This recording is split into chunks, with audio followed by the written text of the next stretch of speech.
नमस्कार, मैं हूं अनुराग चड्ढा। इनसाइड विद अनुराग में आपका स्वागत है। दोस्तों, 2027 के चुनाव से पहले बीजेपी कोटे में कोटा यानी आरक्षण के भीतर आरक्षण के मुद्दे पर बुरी तरह फंसती जा रही है, क्योंकि इस मुद्दे पर भाजपा के अपने ही सहयोगी एक दूसरे के खिलाफ तलवारें भांज रहे हैं। कोई कह रहा है कि अभी लागू करो, कोई कह रहा है कि पहले हमें एससी बनाओ, तो कोई कह रहा है कि पहले गिनती कराओ। ये वो लड़ाई है जिसमें बीजेपी ना तो हाँ कह पा रही है और ना ही ना कह पा रही है। और यही मुद्दा प्रदेश की योगी सरकार और भाजपा के लिए बड़ा सिरदर्द बन चुका है कि आखिर करें तो क्या करें। दोस्तों, यूपी में ओबीसी यानी अन्य पिछड़ा वर्ग को 27% आरक्षण मिलता है। अब शिकायत ये है, और ये काफी हद तक सही भी है, कि इस 27% का सारा मलीदा, सारी मलाई कुछ गिनी चुनी ताकतवर पिछड़ी जातियां ही खा जाती हैं। अगर आंकड़े देखें तो उत्तर प्रदेश में यादव, कुर्मी, लोध, जाट, मौर्य, शाक्य, सैनी, कुशवाहा, यह तो ताकतवर जातियां हैं जिन्हें आरक्षण का लाभ सबसे ज्यादा मिलता है और जिन्हें असल में इनकी जरूरत भी है। उनके हिस्से में कुछ नहीं आता। यही हाल अनुसूचित जाति का भी है। यूपी में एससी में सबसे बड़ी आबादी जाटव समाज की है और आरक्षण का सबसे बड़ा लाभ भी उन्हीं को मिला है। बाकी की 60-65 दलित जातियां जैसे पासी, धोबी, खटीक, वाल्मीकि खुद को ठगा हुआ सा महसूस करती हैं। इसलिए हर कोई मांग कर रहा है कि आरक्षण को पिछड़ा, अति पिछड़ा और सर्वाधिक पिछड़ा जैसी श्रेणियों में बांट दिया जाए। और यहीं पर भाजपा की मुश्किलें शुरू होती हैं, क्योंकि एनडीए के जितने सहयोगी दल हैं सभी की मांग अलग अलग हैं, सबका समाज अलग है। ओम प्रकाश राजभर, जो खुद को अति पिछड़ों का सबसे बड़ा चेहरा बताते हैं और नेता बताते हैं, वो चाहते हैं कि आगामी पंचायत चुनाव से पहले ही कोटे में कोटा लागू कर दिया जाए। राजभर का एजेंडा साफ है। वो अपनी राजभर जैसी अति पिछड़ी जातियों को ये दिखाना चाहते हैं कि देखो, मैं ही तुम्हारा अकेला मसीहा हूँ जो तुम्हारे हक के लिए लड़ाई लड़ रहा हूँ। अब आते हैं योगी सरकार के दूसरे मंत्री यानी कि संजय निषाद पर। वो इस कोटे में कोटा के सख्त खिलाफ है। क्यों? क्योंकि निषाद, मल्लाह, केवट ये जातियां भी पिछड़ी हैं, लेकिन ये राजभर की जातियों की तरह अति पिछड़ी कैटेगरी में खुद को नहीं गिनती। संजय निषाद की एक ही रट है कि हमें ओबीसी में कुछ नहीं चाहिए, हमें पहले अनुसूचित जाति का दर्जा दो।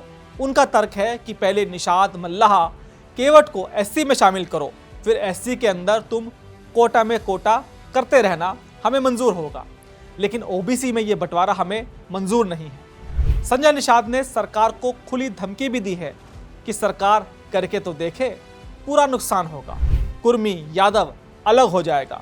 अब इस लड़ाई में एंट्री होती है तीसरे खिलाड़ी की, यानी कि अपना दल, अनुप्रिया पटेल और आशीष पटेल की। इनकी पार्टी का बेस वोट है कुर्मी समाज, और जैसा मैंने पहले बताया, कुर्मी वो ताकतवर ओबीसी जाति है जिसे कोटे में कोटा लागू होने से सबसे ज्यादा नुकसान होगा। इसलिए वो कह रहे हैं कि हमारा नारा है, जितनी जिसकी संख्या भारी उतनी उसकी हिस्सेदारी, यानी जनसंख्या के हिसाब से आरक्षण।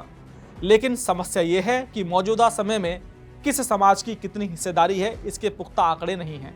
ऐसे में जब तक जातीय जनगणना नहीं होती तब तक कुछ नहीं कहा जा सकता। अब ऐसे में भाजपा और योगी सरकार एक ऐसे रास्ते पर है जिसके एक तरफ अति पिछड़ों की खाई है और दूसरी तरफ ताकतवर पिछड़ों का कुआं। भाजपा ना इसे सीधे तौर पर लागू कर सकती है और ना ही विरोध, क्योंकि अगर उत्तर प्रदेश में भाजपा की जीत का समीकरण देखें तो बीजेपी ने यूपी में सपा के मुस्लिम यादव समीकरण को कैसे तोड़ा, नॉन यादव ओबीसी को अपने साथ लाकर। ये नॉन यादव ओबीसी कौन है? ये वही कुर्मी, लोध, मौर्य, सैनी, शाक्य, कुशवाहा है जिन्हें कोटे में कोटा से सबसे ज्यादा नुकसान होने वाला है।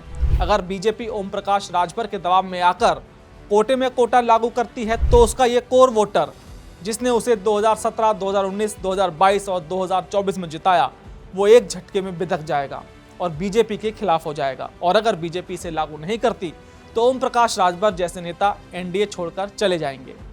वो ये नैरेटिव बनाएंगे कि बीजेपी अति पिछड़ों की दुश्मन है, वो सिर्फ ताकतवर जातियों का साथ देती है। संजय निषाद पहले से ही नाराज चल रहे हैं, यानी बीजेपी अगर कोटे में कोटा लागू करे तो अपना कोर वोटर खो दे, और अगर लागू ना करे तो सहयोगी खो दे। और अति पिछड़ों के बीच विलन बन जाए। वहीं अगर इस मुद्दे पर विपक्ष की तरफ देखें तो सपा पूरी तरह से चुप है, क्योंकि कोटा में सबसे बड़ा नुकसान अगर किसी एक जाति का होगा तो वो है यादव समाज। यादव सपा का कोर वोट बैंक है। अगर अखिलेश हाँ बोलते हैं तो यादव नाराज, अगर ना बोलते हैं तो अति पिछड़ा वोटर नाराज है ही। इसलिए अखिलेश यादव चुपचाप बैठकर एनडीए का ये सर्कस देख रहे हैं। उनके लिए ये विन विन सिचुएशन है। बीजेपी के सहयोगी आपस में लड़ रहे हैं और बीजेपी का कोर वोटर भी नाराज चल रहा है, जो कल को सपा के पीडीए का हिस्सा बन सकता है। अब ऐसे में अगर मान लेते हैं कि भाजपा और दिल्ली दरबार ने इस कोटे का कोई तोड़ निकाल दिया और लागू करना चाहे तो कैसे लागू होगा और कब तक लागू हो जाएगा, तो इसे लागू करने के लिए पहले सरकार को एक रिटायर्ड जज की अध्यक्षता वाली कमेटी बनानी होगी। यह कमेटी आकलन करेगी कि कौन दलित, कौन महादलित, कौन पिछड़ा और कौन अति पिछड़ा। इसके लिए आंकड़े चाहिए और आंकड़े जातीय जनगणना के बिना नहीं आएंगे। फिर रिपोर्ट बनेगी जो विधि, वित्त, समाज कल्याण विभाग में जाएगी। फिर सहयोगियों से राय ली जाएगी। फिर कैबिनेट के से पास कराकर विधानसभा और विधान परिषद दोनों सदनों से बिल पास कराना होगा। ये इतना लंबा और पेचीदा रास्ता है कि 2027 का चुनाव आ जाएगा, लेकिन ये मसला हल नहीं होगा। ऐसे में बीजेपी फिलहाल तो डैमेज कंट्रोल मोड में है। सपा की तरह वो भी इस मुद्दे पर चुप बैठी है और हो सकता है कि अंदर खाने वो अपने सहयोगियों को शांत करने की कोशिश कर रही हो। लेकिन ओम प्रकाश राजभर और संजय निषाद समय समय पर दोनों ही अपनी अपनी जातियों के हीरो बनने के लिए इस मुद्दे को उठाते रहते हैं। ऐसे में जब पंचायत चुनाव सिर पर है तो ये सवाल है कि क्या योगी आदित्यनाथ इस चक्रव्यूह को भेद पाएंगे या कोटे का ये जिन यूपी में बीजेपी के विजय रथ को रोक देगा। दोस्तों, मेरा ये विश्लेषण आपको कैसा लगा कमेंट बॉक्स में जरूर लिखकर बताइएगा। साथ ही साथ मेरे चैनल को सब्सक्राइब करना बिल्कुल ना भूलिएगा। तो दोस्तों, फिर आपसे मुलाकात होगी किसी दूसरी खबर के साथ। नमस्कार।